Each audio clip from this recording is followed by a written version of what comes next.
My name is Carter Ellison. I'm 38 years old. And the morning my father's will was read aloud in a conference room in Raleigh, North Carolina, my uncle Dennis started clapping. Not applauding. Clapping. Slow. Deliberate. Like he'd been rehearsing it. I sat at that table and said nothing. I signed nothing. I gave nobody in that room the satisfaction of watching my face break. What Dennis didn't know, what none of them knew, was that my father had been one step ahead of every single person in that room for 7 years before he died. And I was the only one he'd told. To understand what happened in that conference room, you have to understand my father, Raymond Ellison. He built Ellison Pipe and Supply from a 20-foot warehouse on the outskirts of Raleigh into a regional distribution company with 6 facilities and 43 employees. He did it in 17 years. He did it without a single business loan. He did it the same way he did everything. Quietly, without announcing himself, without asking for credit. He used to say, Carter, the loudest man at the table, is usually the one with the least to offer. He was talking about Dennis. He was almost always talking about Dennis. Dennis Ellison was my father's younger brother by 9 years. He had worked at the company since 2004 in a role my father had created specifically for him. Vice President of Regional Partnerships. A title that sounded substantial and required almost nothing. Dennis wore good suits. He drove a company lease. He shook hands at trade shows and took people to dinner and submitted expense reports that made my father quietly furious at least once a quarter. But he was family. So my father kept him. My father kept a lot of things he didn't have to. My mother, Darlene, died in 2013. Ovarian cancer. She was 51. After she was gone, the balance inside our family shifted in ways I didn't fully see until much later. My father became quieter. Dennis became louder. And a woman named Pamela Soto started showing up at company dinners as Dennis's guest with increasing regularity. I was 27 when my mother died. I had been working at the company since college, logistics, operations, then a director title at 31. I knew every facility, every contract, every margin. My father didn't give me the director role because I was his son. I know that because he told me the same week he gave it to me. Carter, if you were bad at this, I'd have found you something else. You're good at it. So here it is. Don't embarrass either of us. He wasn't warm in the way people expect fathers to be warm, but he was honest with me in a way I've never experienced with another person since. He told me things he trusted no one else with. He told me about the quarter in 2016 when the Greensboro facility nearly went under. He told me about the contract dispute in 2018 that he'd settled quietly because going to litigation would have cost more in reputation than in dollars. He told me in the fall of 2020 that Dennis had been routing referral fees through a shell vendor in Ghana for 18 months, and that he hadn't confronted him yet because he was building a picture. I asked him what kind of picture. He said, the kind you frame. He was diagnosed with pancreatic cancer in March of 2022. He told me first. He told me in the parking lot of the Durham office, standing next to his truck. He said, I've got maybe 18 months if I'm lucky, and I don't plan on spending them in treatment rooms. I plan on spending them making sure you're protected when I'm gone. I asked him protected from what? He looked at me for a long moment. From the people who've been waiting on this. You don't see it yet. You will. He was right on both counts. He died in October of 2023, 14 months after the diagnosis. He spent those 14 months doing 2 things, running his company and meeting, without my knowledge, with an attorney in Chapel Hill named Clifford Brower, who I'd never heard of and who was not the family estate attorney. A man named Gerald Fitch, who had handled our family's legal work since before I was born. I found out about Clifford Brower the same morning I found out about Dennis. The will reading was at Fitch's office. 12 people in a conference room. Me, Dennis, Pamela. Who was now apparently Dennis's fiancée, a detail I was learning in real time. My father's 2 sisters, both in their 70s and largely irrelevant to the business. A cousin named Travis, who worked in the Fayetteville facility. Our CFO Marlene Odell, and 3 people I didn't recognise who turned out to be Dennis's personal attorney, and 2 men from a private equity group out of Charlotte called Meridian Capital Partners. I didn't know why private equity was in the room. I would know within 11 minutes. Fitch read the will. It was short and it was catastrophic. Raymond Ellison bequeathed the family home and personal assets to be divided equally between his son Carter and his brother Dennis. He bequeathed his ownership stake in Ellison Pipe and Supply, 62% of the company, to Dennis Ellison, with a 12-month operating continuity clause that required Dennis to retain all current employees. He left me nothing from the business. Nothing. Dennis started clapping. He turned to the Meridian people and nodded like a man who had been waiting to nod. Pamela touched his arm. Travis, who I'd mentored for 4 years, looked at the table. Marlene Odell didn't move a muscle in her face, and I remember noticing that. A CFO learns to control her face, but I also noticed she didn't look surprised. I said nothing. I signed nothing. I thanked Gerald Fitch for his time and I left. I sat in my car in the parking deck on Fayetteville Street for 40 minutes. I didn't cry. I wasn't past feeling. I was below it. I was in the place you go when something is too large to be a feeling yet. My phone rang. Unknown number. Chapel Hill area code. I answered. Carter Ellison? My name is Clifford Brower. I'm an estate attorney. Your father asked me to call you the day after the reading of his formal will. He said you'd need a day. He said one day was enough for you. I said, who are you? He said, I'm the attorney who drafted the second document. Can you come to Chapel Hill this afternoon? Here is what my father had done. In January of 2022, 2 months before his diagnosis, Raymond Ellison had begun a quiet and meticulous legal restructuring of his assets. He had done this not with Gerald Fitch, who had been Dennis's attorney first and the family attorney second for nearly 20 years. A fact my father had discovered in 2019 and sat on.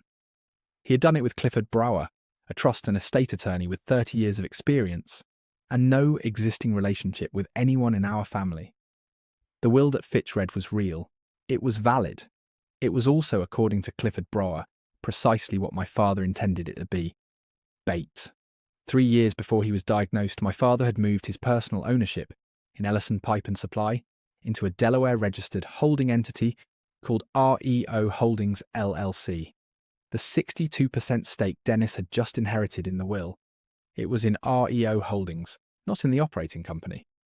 REO Holdings had one managing member with veto authority over all asset transfers, liquidations, and sale agreements. That managing member was me. My father had signed that document in January 2022, had it witnessed by 2 individuals unconnected to the family, filed it in Delaware, and told no one except Clifford Brower. And, when the time came, me. Dennis owned 62% of a holding entity.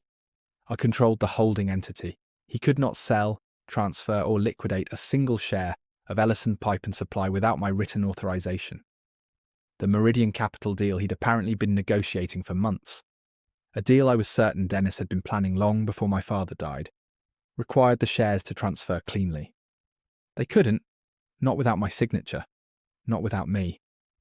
Clifford Brower slid a folder across the table. Your father left you a letter as well. He asked me to give it to you in person. I opened it. Carter, if you're reading this, Dennis made his move and you're trying to figure out what comes next. Here's what comes next. Nothing, unless you authorize it. The company is yours to run or sell on your terms. I left it to Dennis in the will because Gerald Fitch has been Dennis's man for 15 years, and I needed Fitch to read that will in that room, with those Meridian people present, so that Dennis would show me exactly how far he'd gone. By the time you read this, you'll know what I know. Dennis didn't wait for me to be cold. He started talking to buyers before I was admitted to the hospital. I found the email chain in October. It's in the folder. I'm not angry. I built this company for you. I just needed one more document to make sure it stayed that way. You'll know what to do. You always did. Dad. There was a second envelope in the folder. Printed email chains between Dennis and a Meridian Capital partner named Todd Greer. The earliest email was dated August 2023. My father had been in home hospice since July. My father was still alive when Dennis started negotiating the sale. I sat in Clifford Brower's office for a long time. Then I went home and I did not call Dennis. I did not call Gerald Fitch. I didn't post anything anywhere. I went home to the house I rented in Durham, and I made dinner, and I sat at my kitchen table until 10 o'clock, and I read every page of the REO Holdings operating agreement 3 times. The next morning, I went to the office. Here's what Dennis didn't understand about me, what he'd never understood, because he'd spent 30 years watching me and not actually seeing me. I had worked operations since I was 22. I knew every vendor relationship, every facility lease, every insurance renewal date, every employment contract. I knew which 3 clients represented 40% of revenue. I knew which facility manager in Winston-Salem had been quietly keeping our maintenance costs 11% below industry average for 6 years. I knew this company the way you know something when you've built it alongside someone. Dennis knew the expense account and the trade show calendar. I walked into the Raleigh office and I sat down at my desk and I worked. Dennis came in at 10. He had a new confidence in the way he moved, the loose walk of a man who thinks the building belongs to him now. He came to my office doorway, stood there, waited for me to look up. I looked up. "Carter," he said, "we should talk about your transition timeline." I said, "Sure, what are you thinking?" He said, "I want to be fair. 90 days. I'll give you 90 days to find something else. You'll have a good reference. Nobody has to make this harder than it is." I said, "I appreciate that." He waited for more. I went back to my screen. He stood there another few seconds and then left. Marlene Odell appeared in my doorway 20 minutes later. She closed the door behind her. She sat down. She said, "How much do you know?" I said, "All of it." She exhaled slowly. "Your father told me about the holding structure in September. He said you'd need someone on the inside. He asked if I was willing." She paused. "I've been CFO of this company for 11 years, Carter. Your father gave me this job when I had a 6-year-old and a resume with a 2-year gap from when I stayed home. Nobody else was calling me back. I was willing. I asked her what she'd done. I've been keeping a parallel set of clean financials since January. Everything Dennis has touched on the Meridian side, every fee he's routed, every conversation I've been copied on. It's documented." She slid a thumb drive across my desk. "It's all on there, 14 months. I held the drive for a moment. Then I asked her what she wanted out of this. She looked at me like the question was slightly embarrassing. "I want the company to still exist in 5 years. That's what I want." I said, "Okay, here's the thing about revenge that nobody tells you. The satisfying kind isn't fast. The fast kind is loud and leaves a mess, and usually costs you more than it costs the other person. The satisfying kind is patient. It lets the other person get all the way to the edge before they understand there is no edge. There's just the floor, further down than they thought." I gave Dennis 4 weeks. 4 weeks of him walking through the office like he owned it. 4 weeks of watching him have hallway conversations with Todd Greer from Meridian on his cell phone, always stepping outside, always just out of earshot. 4 weeks of Pamela appearing at company events as his fiancée while wearing a bracelet I recognised because my father had given it to my mother in 1991. I saw the bracelet at a company lunch Dennis hosted for the regional managers.